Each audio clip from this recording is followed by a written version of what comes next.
So have you been looking for a camera online that you could buy and use to start your own YouTube channel or do videos for your business, but you're kind of concerned because you're not sure what you should be looking for in a used camera? Is it okay or is it broke? Am I going to get ripped off or am I going to be potentially in danger? Well, in this video, I'm going to be sharing how you can get a like new camera online, no matter where you're buying it from, in great condition, and all the hacks that I use to get cameras that work as if they're fresh out of the box but safely. I'm going to be sharing all my tips and hacks coming up in this video.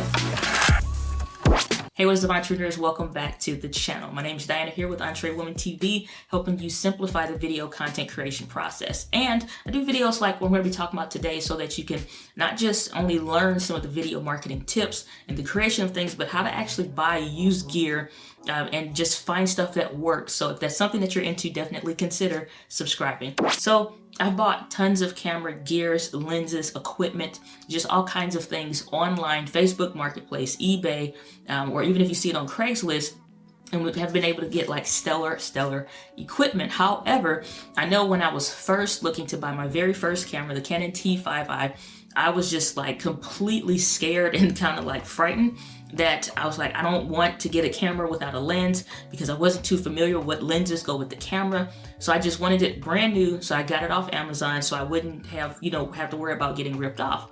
And so with a camera, even something like that's more budget friendly like the Canon M50, you can find these for really great prices. Sometime last year, I was able to pick up a Canon M50 for about $300, and it was like fresh out of the box. I've been able to get them on Amazon for different prices and all kinds of stuff. So we're going to be going through some of the different sites, some tips and things like that, so you can just avoid getting ripped off, maybe getting a camera that's broken, and really do this in the safest way possible, but so that it's beneficial to you as well. So you can get some like new gear that's very gently used, even if you're new and it may be your first camera. So let's dive in. So without knowing, I could put a battery in this camera, turn it on, flip the screen on, touch all the things, even put a memory card in this specific camera, and you would not know that this camera is actually broken. It does all the things right, but there's one little glitch from when I dropped it last summer that I still haven't sent it off to get repaired. And that's the fact that this record button is slightly depressed. So when I dropped it, it fell. I didn't have a cage on it. I didn't think it was important, and now I see that it is. But it's slightly depressed, so anytime I grip right here, it'll start recording. But if I'm somebody that's selling the camera to somebody that doesn't know any better, I could flip this screen out, I could turn the camera on, press record, and do all these functions showing all these things that are great.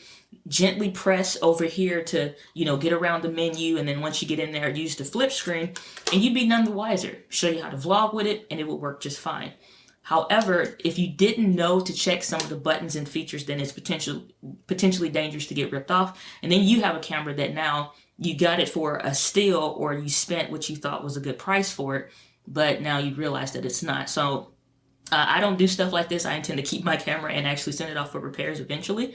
But I want you to avoid having to worry about those kinds of things. So I'm going to be going through just really 4 quick tips on and some things to watch out for so that you can buy your camera online safely, and then a couple websites. So if you want to track along, maybe see some stuff that's available in your city, I'm going to be going to B&H Photo. So that's bhphotovideo.com. I'll be linking the websites down below. We're going to go to Facebook Marketplace. So if you have a Facebook account, or if you don't, you can go to somebody else's that's in your family or that you trust. We're going to go to Facebook Marketplace, and then we're going to go to Amazon's used section just so you can have those tabs up if you want to track along and see what's available in your city.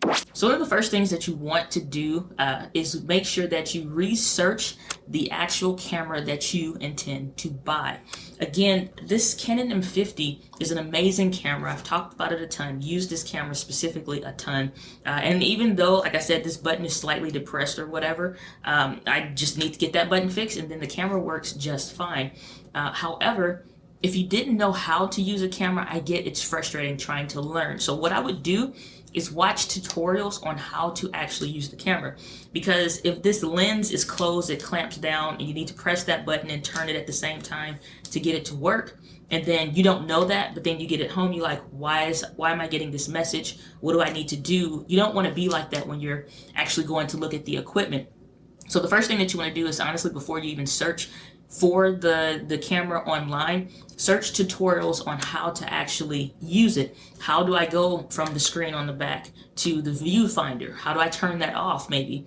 How do I collapse the lens so that it locks in place? And then how do I extend it out? Because it's things like this that if this lens is closed and they just like, oh yeah, I have a kit lens and I have this other lens, kind of talking fast and stuff like that, it may be frustrating because you just think, oh man, everything looks great, everything works. But when you're doing lenses, which I'll do a separate video specifically on how to safely buy camera lenses online, you could twist this, and if something is slightly wrong or you don't know any better of how this camera is supposed to work with a lens like this, then you just want to get educated. You don't need to know everything about it, but you want to know how to like flip through the menu screens, how to get through some of the different things, like has the viewfinder or not, test all the buttons and all that kind of stuff. So just really research it before you actually look online. So let's get to the process where we actually go through and we're looking to search online.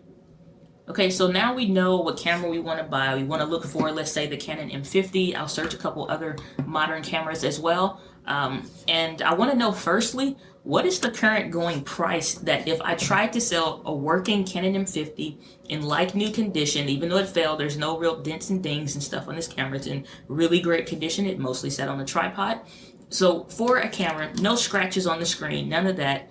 What is the going price for a camera like this? So I want to go to B&H Photo Video. They make it the easiest, I think, to be able to search for the current prices. And if you don't see the specific listing for your camera, then they may not be buying it back, and that'll be assigned to a couple things, which maybe the camera is being discontinued, they're not taking it because the value for what they would sell it for is not worth it. And so that'll let you know when we get to the pricing thing, like how to know if it's a good price, is it too high or is it too low, and so we'll touch on that. So if you don't see it, don't be alarmed, but that is an indication that that camera may be getting phased out. Potentially there's an update coming, like it may be a Canon M60 or something, or M40, I don't know. And it's just letting you know, like, yeah, we're not really buying those anymore. It's a reason for that. So let's search on B&H. So when you go to B&H, you can go over here to this Use section, and the Use tab, once you click on it, it will take you over here to this page where it will say cash in your gear. So you want to click on Get Your Quote. Now, some companies will have you to actually fill out a form, put in the description, is it like new, is it used, or whatever. B&H doesn't require that right off the rip from the beginning, so I want to more easily use them to search for my cameras and just see what the price is. So let's type in the Canon M50 and know the real like selling term for it as well. So like if I put in the Canon M50 here, we can see that just searching in this, it's pulling up the Vixia M500, which is a camcorder, and that's not what we want. So I want to try a couple variations. So we're going to do EOS M50. Okay, not seeing it there. So I just want to type Canon EOS or EOS and just see what comes up. It's getting a bunch of lenses, so I'm just going to type M50 and then hit go. And so it's bringing up a bunch of lenses and stuff like that. So they're not currently buying this camera, but they are selling a ton of lenses on it. So this is not what we want, and this is not what we're trying to do. So let's go back and let's try to search something else. Because again, the Canon M6 Mark II, at the time that I'm recording this video, recently came out.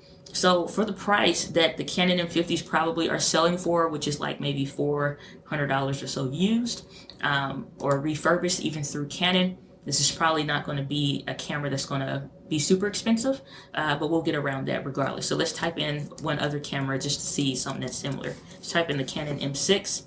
And so they are taking the Canon M6 back, which is surprising, which came out before the M50. So let's take a look and see what this costs, just with the same 15 to 45 millimeter lens. And so it has this 5-step thing, which is shows considerable amount of use, well used, but shows finish marks, shows moderate wear, signs of use, but clean like new.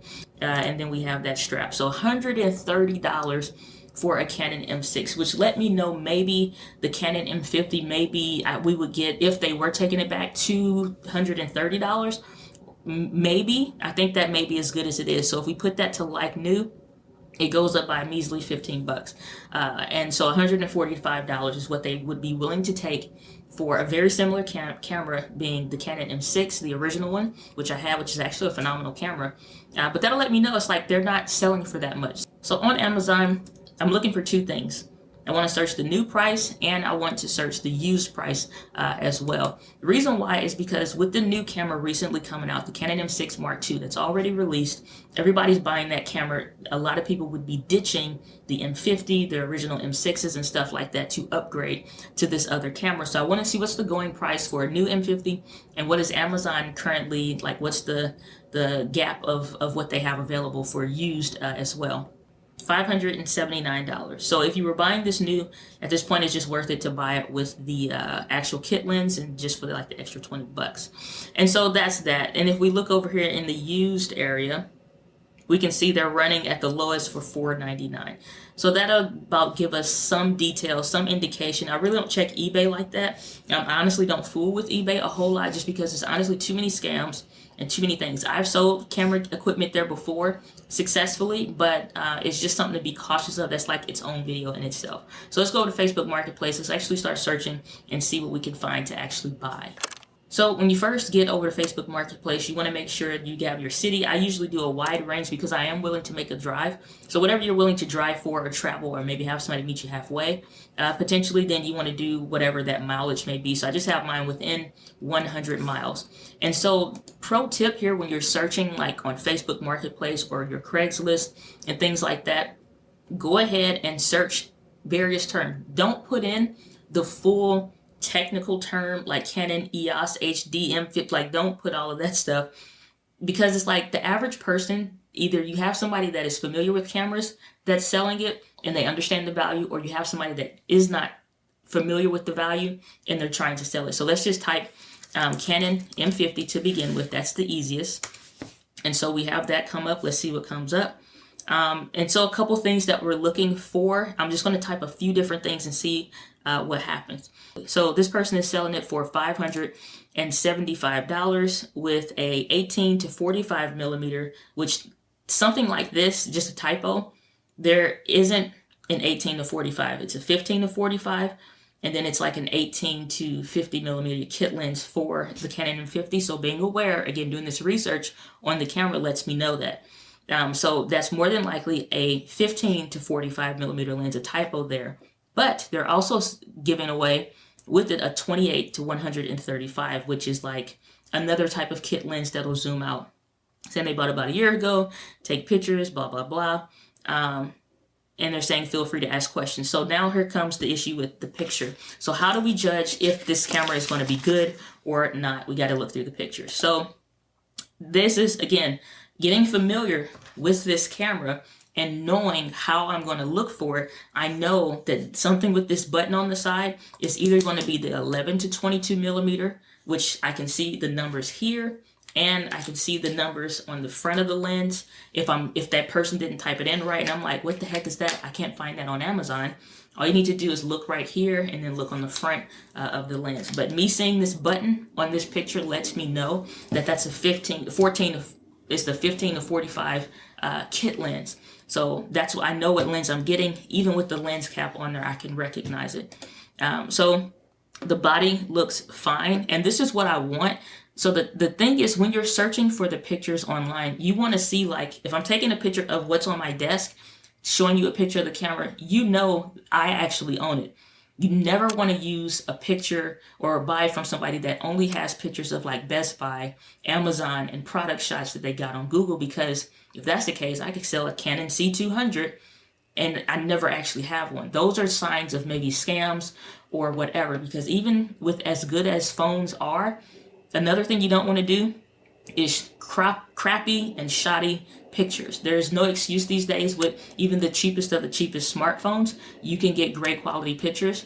And so if you see something that looks enticing, you may want to buy it. Ask them for better pictures. But again, I want to find people that have already caring enough to give me good pictures or whatever. But if you're not seeing the pictures that you want, ask for actual pictures. I want to see this camera like in your hand. Ask this for something silly and specific, like, can you take a picture of the record button? Because now I have to actually go and show and like get close up to show you that. So don't feel ashamed or afraid to ask these people for more pictures. And so we can see this looks like a reflection of the ceiling, but I'm looking for like for the screens. Is it scratched up? Do they have a lens protector on there or not? They are showing, again, it works, it turns on. That doesn't mean anything, because if the camera was stuck right there, then it's stuck right there. So that doesn't mean anything. We would have to actually test this out in person. So they do have a little shotgun microphone that comes with it, actual Rode Video Micro. So this will honestly be a pretty good deal. A little tripod here. So for $575, you not only get a second lens, you also getting the box. So if you ever wanted to resell it, you could. A Rode Video Micro, so that's priced at about $60. And then you get a little tripod, so you can literally have a whole little kit minus lighting, and you could do a video literally like this same day. So for $575, it might be worth it. So what about, let's do something that's similar. Let's do the Canon 70D, because I do see a lot of people selling DSLRs. This person has a picture of one. They're selling this for $650. So they upgraded to the 5D Mark III. I do care about the description a little bit, because I do want to know, like, why are you getting rid of it? Where did it come from? Whatever. And you can take the serial numbers. Again, getting familiar with the camera. You can take and search online the serial numbers so that you can figure out, is this camera stolen? When we're looking at the lenses, we just want to make sure, especially if it's coming with the camera, is the glass element scratched, or is there a filter kind of on there, like a UV filter, just kind of like a little glass protector. And so you really can't see it. It's not going to affect the image of it all. But is this part scratched, or was it just this part that was scratched? So if you see scratches on the lens, but it looks like it could be a filter, ask them again for pictures. Hey, can I get a picture of the front of the lens without the filter on there? And if they're legit, more honest, they shouldn't have a problem with getting you better pictures. And so if you see for certain lenses scratches on it on the side, indication may be, did it fall? I have bought lenses where it was a little ding on there, say it didn't affect the quality. When it comes to the lens, I just want to make sure, is it zooming right, or is it kind of getting stuck? Is this barrel kind of flush with how it's supposed to move out? Or is it kind of getting stuck once it gets from, is it at like 30 to 40? It's kind of like, it's really stiff. It's hard to turn. I'm really concerned about that kind of stuff, but that's something that we would test in person. And so as long as it kind of looks good on the outside, the pricing seems fair based on what we found online for the camera that we're looking for, then that may be fine. So another thing is like, so we searched the actual term. Let's just search like something like Sony camera. And so people that are selling their gear are not selling it necessarily with again, all the titles. So I just may want to put Canon camera, Sony camera, Canon M50, Canon 70D, Canon SL2, whatever. Because when I bought the Canon M50, somebody just literally had it listed as camera. No specific anything's, pretty much new, but I'll be able to help you just a little bit on how to tell, is it somebody experienced that's selling it, or is it somebody else that is unexperienced kind of selling their gear. So when we type in Sony camera, we get a whole bunch. We get a Sony a6400. We get a Sony a6000, all kinds of stuff. Somebody's adapting a lens over here from, I can see that's a Canon lens to a Sony one or whatever. And so it may be extra batteries with it, adapters, and that's fine. Again, the same rules apply. Check on Amazon. What's the going rate for it right now? What is the current used rate for it on Amazon? Is B&H Photo taking it back as a purchase, in their buyback purchase for used gear? If so, how much is it? So one of the things when it comes to buying safely online, I don't mind using Facebook Marketplace. I can actually pay through PayPal, which gives me layers of protection. And so one is going through Facebook. You can see transaction, you can see the messaging and things like that. You can even record your phone screen as you're real time talking to that person. But the thing I want to check for on Facebook Marketplace, is that a new account that somebody just set up? If you don't have any family pictures, you're not an active user, if something happens, you can delete that profile tomorrow and I wouldn't know any different, because you don't have any history. There's nothing for me to go off of, or nobody that we know that's similar. But if I do see that there is somebody that is just like, oh, you and Tom know the same person, and it's just like, I'll go and ask him, like, hey, Bill, I don't know why we always use these country names, but it's like, hey, Bill, can you go, or is Tom like a reputable person? Is he like, oh yeah, they're a great person, or whatever. So if we do have a mutual contact, I want to ask that mutual contact, hey, such and such says, I'm seeing that you guys know each other. Are you just Facebook friends, or do you really know this person? And do they seem legit? And they will say yes or no. And so that sometimes can kind of help. So the first thing I'm doing when I'm getting ready to go and buy a camera used locally, I will always tell a friend, I'll always tell some family or something like that. And I want to connect with somebody else that I trust on Facebook. And Facebook has where you can like share your location in real time for up to 60 minutes. And so I'll let my friend know this is the address, this is the card, this is the person. Like I'm capturing screen captures of the whole everything until this is successfully done. And so once I start driving to this meetup spot, I turn on that share location with my friend so that they can see every step of the way where I am. If there are any phone conversations that I'm having with a person, I'm recording these. Now, depending on your state, that may or may not be legal. Either way, I want some kind of proof of what's happening right now. And once this stuff is done and it's successfully taken care of, it's no funny business. You can delete all this stuff, but it's not safe until it is safe. And then as far as the meetup locations, the one place I absolutely recommend that you go is to the police station. I remember one time I was taking care of something, it's like some kind of paperwork or whatever. And so I'm waiting in the lobby at this police station. And in comes this guy with a PlayStation like 4 or something like that and a TV. And I'm like, what are you guys doing? He's like, oh, I'm doing this Craigslist sale. And so the police station is absolutely like one of the best places. Like you can call them and say, hey, I'm buying this camera online. Is it okay if we come to the lobby and do the sale and maybe I could charge it and see if it works?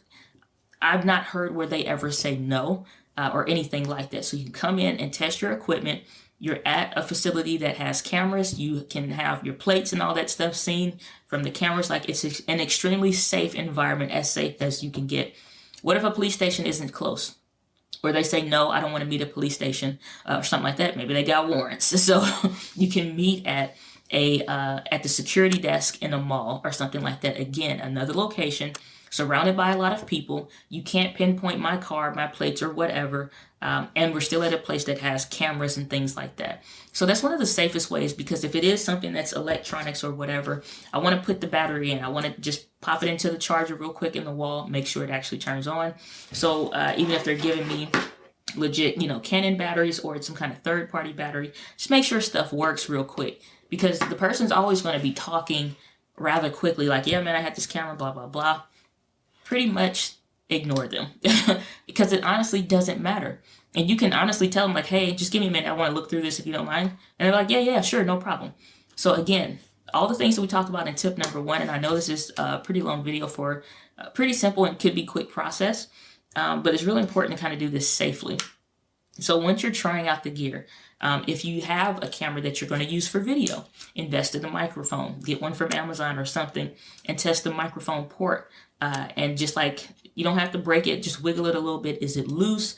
Is there audio interference and things like that? Because just looking is not testing the audio ports or anything. If they don't have a memory card, buy a memory card so that when you pop the battery out, you can put the memory card in there. And you can ask them like, hey, do you mind if I do a quick little test video? Anybody that's legit never says no. And so I'm just doing little stuff. You don't have to know what you're doing. But again, popping the lens out, I'm turning the camera on, I hit record. Even if the settings are wrong, it's not important. I just want to make sure, is this camera working fine? Can I actually flip the screen out? Can I do a quick video or something like that? And then go to the playback and watch the video back. Are the speakers working? Is the video playing back normally on the card and stuff like that? And so if somebody says, well, I don't want you to break my stuff and blah, blah, blah. Listen, cameras are built for memory cards. This is not going to break it. And if it's really that important, if you want to be kind of careful, keep it in the plastic and take it out brand new or whatever. But this is why you want to do stuff at the police station. You're getting your transaction taken care of and but you're also in a very safe environment. So last thing with this is really just honestly trying to see if whether or not you're going to pay the full price that they're asking for. Is it worth it with some of the extra stuff? With the camera and the kit lens or just the camera body by itself, look up the prices. If they're stuff like this, I've seen people overprice third-party used lens. Like this lens is, I think, maybe like $40 or $30, something like that. Super cheap, this Yangnuo 35mm lens. This lens doesn't cost much. So if I see somebody selling something overpriced, one, that's an indication that they're either trying to rip people off, or they don't know the value or the resale value or how any of this stuff works. That's fine, but this is not our problem. We're not going to overpay for any equipment. And so if you see something, you like it, it's meeting all the requirements that you want. Now it's like, do I price haggle with this person, or do I pay the asking price? Anybody that's overpricing their equipment, like we found the Canon M50 or something like that, and they're saying $1,000, absolutely not. And honestly, if y'all ever want me to look at it, I'm on Facebook a lot, and so you can just shoot me a message. Or Instagram is probably easier. Instagram is definitely easier, and I don't mind taking a look if you want help with that. But I've done this with friends, and it's just like, hey, this camera, I want to get this camera. It's the right one that you want, but the pricing is wrong. Throw them an offer. Don't try to, lowball them or something. The person selling it for $575 is just like, hey, would you take $300? Of course not. So, but if they're selling it for $575, maybe you could say, hey, would $540 work for you for everything that you're talking about? I have it right now. If you're able to purchase it or within the next day or whatever. Because sometimes people may take that little bit extra lower price, if that's what you have or whatever, you think may be fair, then you can do that. There's been times where the price is so fair, it's just like, I'm not haggling that person. I'm simply asking, is this still available? And if I can buy that today, can I buy it today? Or what's the closest availability so I can lock this transaction in to actually make this purchase? But if somebody's trying to haggle you back and forth, leave the wholesale alone. And the real reason why I say that is because sometimes it's just like, it's really not worth it. This stuff is so simple, equipment wise or what have you, that it's like, it's cameras everywhere. You could literally buy a used camera from Amazon and you got 30 days to send it back. You could buy used equipment from B&H if you want to, and it's going to work. And then you have customer service and all this. It's like, I'm not going to haggle you about this. Either you want to sell it or you don't. And that's the thing. It's so many options. If they don't want to sell it for a fair price, let that sit there. Sometimes they'll come back a week later. It's still not selling because the price is too high. And they're like, yeah, I actually want to, let's go ahead and do that. Then at that point, maybe. But most of the time, I walk away from it. I don't like haggling people. I do want to pay a fair price for the gear, for the equipment. I don't want it just to be great to me and a rip off to the other person. So I always try to do what's fair on both ends with a good price. And if what they're asking is already legit, then I will actually pay that actual price and not do any haggling. So depending on who and how you prefer to do stuff, that's my recommendation as far as like agreeing on a price point or something like that. But I don't do price haggling. I want you to get a value for what you paid. But unfortunately, even if you just bought this camera yesterday, and B&H is not taking these cameras back for sale, then I'm sorry, I'm not going to pay the $900 that you overpaid at Best Buy because you overpaid. It's not even a fair price. Amazon's selling it for $5.99. And so sometimes I'll throw that out there, just like you're putting that you paid $8.99 if they throw something up. You paid $8.99 for it, and you want to sell it for $7.50. It's just like, absolutely not. It sells for $5.99 on Amazon. So if they can't meet you at an Amazon pricing for what it is, or an Amazon pricing used, or somewhere thereabout, then don't worry about it. Go to another seller, go to another person, or wait until the camera becomes available. But these are all the things that I do, and I know this is a fairly long video, but these are all the things that I do to get great equipment, make sure it's working, especially for a camera, and it takes a little bit longer for a camera than just the lens because it doesn't take that much, but it's essentially the same process with a few other things, so I'm not going to go through a whole in-depth process again for the lenses, but that's essentially what you want to do. Every single time I go through this process, it makes it that much easier for me to buy a camera brand new. Every camera minus the Canon M6 that is like, so I think I bought that maybe 2017. That I think was the only camera that I bought brand spanking new out of the box, and that was like $800. But other than that, all my cameras are used, but they look brand new. Oh, and a G7. I bought Panasonic G7 new. I bought quite a few cameras, but after only 13 to 15 cameras, didn't require all that much. But if you have any questions, if you want to know anything else, last pro tip, I guess, if you're buying and they throw in extra batteries, like this person gave me a lot of batteries, so thank you. Just squeeze them a little bit, third-party batteries. Make sure they're not puffy. Puffy batteries that are third-party are trash. They're no good. They're about ready to explode. You shouldn't have that problem with branded batteries. because they won't do that. So always get for a branded battery. Never like get caught up in all these cheap ones or whatever, because even though Optica, for like, they're pretty good that I found, just squeeze it a little bit. If it feels kind of puffy, feels like it's something in between or whatever, just make sure, just like real quick, give it a squeeze. Like, is it puffier than the original batteries or whatever? Maybe take it, if they're selling it with it, or throwing it in, but eventually don't use that. Just throw it out. It's not worth it. So hopefully this video helps you out with some additional tips with buying, like the full breakdown process of how I would buy a camera online and go through that transaction. And if I ever do have where I'm buying a camera online, I'll actually record it and maybe share that here on the channel. But with that, my friends, I live with passion. I hope you have a successful sale and buying of your new camera, or not a successful sale, but just the buying of your new camera. And with that, my friends, I live with passion. I'll see you on the next video.